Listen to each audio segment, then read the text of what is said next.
लेकिन एमक्यूएम अगर चली भी जाती है अपोजिशन के साथ, फिर भी गेम खत्म नहीं होगी इमरान खान की। मुनखरिफ अरकान जो है, मैं समझता हूं कि वो गेम तब्दील ना कर सकते हैं और स्पीकर की रूलिंग उनका जो वोट है वो उड़ा के रख देगी। जरा कंपैरिजन कर लेते हैं, काफ लीग और एमक्यूएम की बात करते हैं तो काफ लीग का तो हम पहले दिन से कन्विंस थे और नजर आ रहा था कि उनको ज्यादा फायदा पीटीआई के साथ था। उसकी रीजन ये है कि पीटीआई ने उनको 10-11 चीजें दी हुई थी, सीट एडजस्टमेंट से लेके स्पीकरशिप तक, स्पीकरशिप से लेके यहाँ पर वफाक में वजारतें, एक सेनेटर, 4-5 अजला में सियाह सफेद के मालिक, सब चीजें पीटीआई ने उनको दी हुई थी और अगले इलेक्शन में भी उनको ये चीजें पीटीआई ही दे सकती है। यानी पीटीआई, आप देखें ना, वजारत आला भी उनको पीटीआई ने दे दी और पीटीआई ही उनको आगे सीट एडजस्टमेंट कर सकती है। मुस्लिम लीग नून के लिए मुमकिन नहीं था और नून लीग के लिए भी मुमकिन नहीं था कि नून लीग उनको वज़ीर आला पंजाब बना देती और वो भी 1.5 साल के लिए बना देती, ये मुमकिन नहीं आता था और यही हम पहले दिन से इसके ऊपर गुफ्तगू भी करते रहे। उनको तो सियासी तौर पर फायदा था तहरीक इंसाफ के साथ, लेकिन एमक्यूएम का आप ये कह सकते हैं उनको दोनों तरफ फायदा है, उनको दोनों तरफ फायदा है। उन्होंने अपना फैसला ये करना है कि उनको ज्यादा फायदा कहां से होगा। देखें, एक कराची में उनके अगर वहां पे पीपल्स पार्टी के साथ एडजस्टमेंट हो जाती है, पीपल्स पार्टी के साथ उनके मामला तय पा जाते हैं, लेकिन तो जराए से खबर ऐसे भी सामने आ रही है कि इस वक्त एमक्यूएम को पाकिस्तान पीपल्स पार्टी पे कहीं ना कहीं ट्रस्ट नहीं है। देखें, वो तो खबरें तो देखें, एक साइड से खबरें आती है कि ट्रस्ट नहीं है, दूसरी साइड से ये है कि उनके मामला तय हो गए, सिर्फ ऐलान होना बाकी है, तहरीरी तौर पर चीजें हो रही हैं। इसमें तो ये बात आपकी दुरुस्त है, ट्रस्ट उनको नहीं हो सकता। वो आसिफ अली जरदारी जो कह चुके हैं कि मुआहिदे कुरान और हदीस नहीं होते और वो कहां इनके साथ चलेंगे, और एमक्यूएम ये बयान दे चुकी है कि 3.5 बरस में जितना इस हुकूमत ने हमारे साथ वादे पूरे किए, माजी में किसी ने हमारे साथ ये वादे पूरे नहीं किए, लेकिन उनके कुछ मुतालबात जो हैं वो हुकूमत के हाथ में हैं ही नहीं, वो इदारों से मुतल्लिका हैं। और एमक्यूएम जो है वो दोनों तरफ फैसला अगर करती है तो उनको ये देखना है ज्यादा सियासी फायदा कहां से होगा। उनको वहां पे भी फायदा हो सकता है, पीपल्स पार्टी के साथ कैसे फायदा हो सकता है। वहां पे देखें, पीटीआई ने उनसे सीटें ली हैं, पीटीआई ने सीटें जीती हैं, पीपल्स पार्टी का कराची में कोई स्टेक ही नहीं है, वो कराची को ऑन ही नहीं करते, कराची को तो उन्होंने तबाही और बर्बादी की तरफ लेकर गए हैं। तो वहां पर पीपल्स पार्टी सीट एडजस्टमेंट कर सकती है, एमक्यूएम को दोबारा इतनी सीटें वो दे सकती है, पीपल्स पार्टी उनके मुकाबले में बंदे खड़े नहीं कर सकती, फौरी तौर पर उनको सिंध हुकूमत में शामिल कर सकती है, फौरन उनको कोई बजट दे सकती है, जो बल्दियाती इदारे हैं उनमें उनको कोई स्टेक्स दे सकती है, तो उनको पीपल्स पार्टी बहुत कुछ दे सकती है। तो इसलिए यह फैसला अब एमक्यूएम ने करना है, उन्हें ज्यादा सियासी फायदा कहां से होगा, पीटीआई के साथ होगा या पीपल्स पार्टी के साथ होगा। लेकिन एमक्यूएम वाकई इस वक्त जो है वो गेम चेंजर है और सारी नजरें जो है वो एमक्यूएम पर लगी हुई हैं।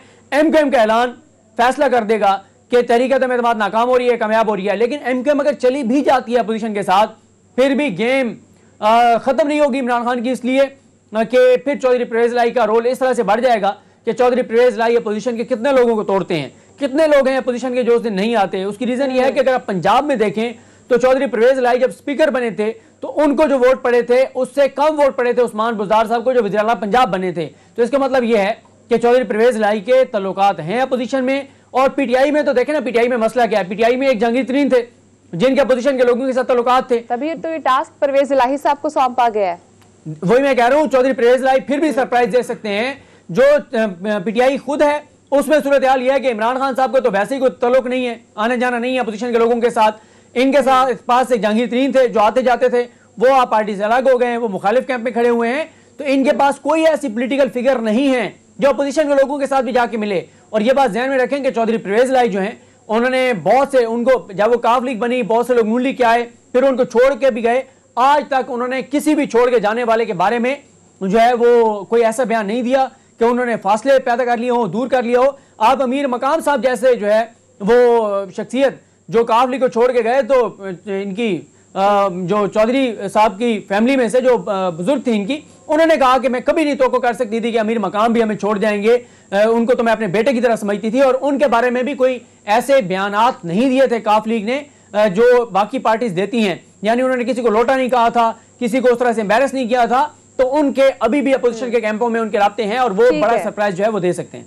ठीक है, जहां पर इस वक्त काफ लीग और एमक्यूएम का रोल इंपॉर्टेंट है, वहीं पर मुनखरिफ अरकान का रोल भी बहुत इंपॉर्टेंट है। अदील, आपकी तरफ आऊंगे। वजीर आज़म इमरान खान साहब ने पार्टी अरकान को खत भेजे हैं कि अगर आप लोगों ने इजलास में शामिल हुए, वोट दिया, तो आप पर आर्टिकल 63A का इत्तलाक होगा।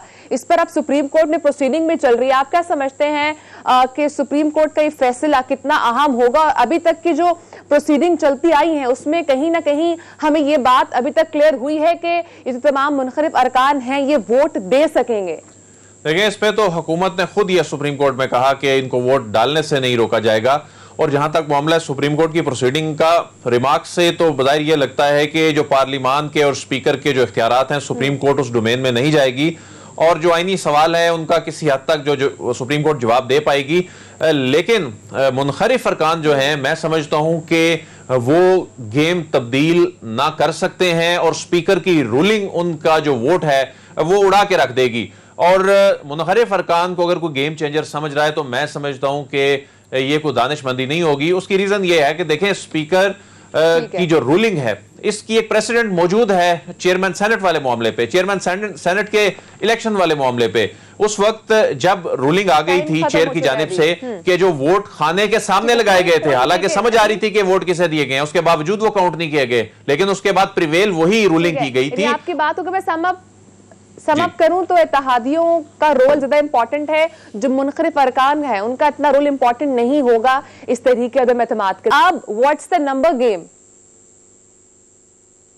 चौधरी बरादरान जो हैं वो बहुत इंपॉर्टेंट नजर आ रहे थे और इसमें कोई शक भी नहीं है। जब से उन्होंने हुकूमत के पलड़े में अपना वजन डाला है उसके बाद से हुकूमत की पोजीशन कदरे मुस्तहकम नजर आ रही है। जो सूरत हाल तहरीक अदमे एतमाद की मोशन टेबल होने तक नजर आ रही थी और इमरान खान की जो स्पीच थी 27 तारीख को, उसमें तो ऐसे ही लग रहा था कि हुकूमत को शायद खुद अंदाजा हो गया है कि उनकी गेम खत्म हो गई है। लेकिन चौधरी बरादरान को वजारत आला की ऑफर देना और उसके बाद उनका इनको ज्वाइन करना, उसके बाद से हवा थोड़ी सी बदली है।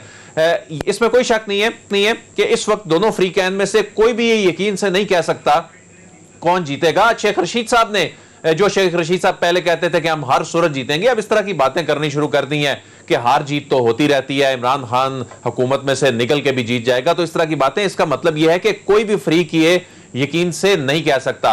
अब जो MQM जो है उसकी अहमियत इस वक्त गेम चेंजर की हैसियत इख्तियार कर गई है। उसकी रीजन यह है कि नंबर गेम में अगर आप इस वक्त देखें तो 162 अगर अपोजिशन के अरकान हैं, उनमें से एक रुकन ने अभी आना है लेकिन उनको मिला के भी 162, तो 4 बाप के मिलाकर जो हैं, और असलम बोतानी साहब और शाहजैन बुख्ती साहब, इनको मिलाकर 168 पर इस वक्त अपोजिशन खड़ी है। जहां तक बात है कि फला जनूबी पंजाब का शख्स जो है उसने ज्वाइन कर लिया या फैसलाबाद से किसी रुकन ने ज्वाइन कर लिया, देखें इन लोगों ने आजाद इलेक्शन लड़ने के बाद PTI ज्वाइन कर ली थी, उन पर डिफेक्शन क्लॉज का इतलाक होता है, 63A का इतलाक होता है, उन पर भी उसी तरह से पार्टी के जो रूल्स हैं अप्लाई होते हैं और डिफेक्शन क्लॉज की तलवार उन पर भी उसी तरह लटकती है। जिन लोगों ने आजाद हैसियत में इलेक्शन जीतने के बाद PTI ज्वाइन कर ली थी तो उन पर अब उसी शिक्का उसी तरह इतलाक होता है जिन्होंने बल्ले के निशान पर इलेक्शन जीता था।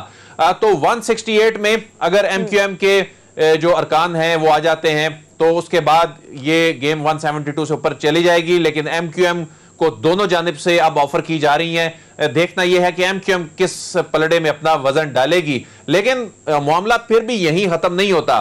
देखें, जो मुनखरिफ अरकान हैं उनकी किस्मत का फैसला जो स्पीकर के, बल्कि उनके वोट की किस्मत का फैसला जो है वो स्पीकर के हाथ में अभी तक। और स्पीकर अगर मुनखरिफ अरकान के वोट को काउंट ना करने की रूलिंग दे देते हैं तो उसमें, और या एक दो लोग इनके गैर हाजिर हो जाते हैं, तो गेम आखिरी लम्हे में भी तब्दील हो सकती है। जिस तरह हुकूमत ये कह रही है, शेख रशीद साहब ये कह रहे थे आज कि इमरान खान आखिरी गेंद तक लड़ेंगे। इसमें कोई शक नहीं है कि अभी तक इमरान खान आखिरी गेंद तक लड़ते नजर आ रहे हैं। कल भी उन्होंने आखिरी ओवर में जो छक्का लगाया उसने हवा बदल दी, उसने हवाओं का रुख जो है वो किसी हद तक बदला, क्योंकि एक जो सिचुएशन थी कि अपोजिशन का पलड़ा कल तक भारी नजर आ रहा था, तो अभी बराबर बराबर गेम चल रही है। तो नंबर गेम में इस वक्त MQM का किरदार जो है वो बहुत ही अहमियत जो है वो इख्तियार कर गया है।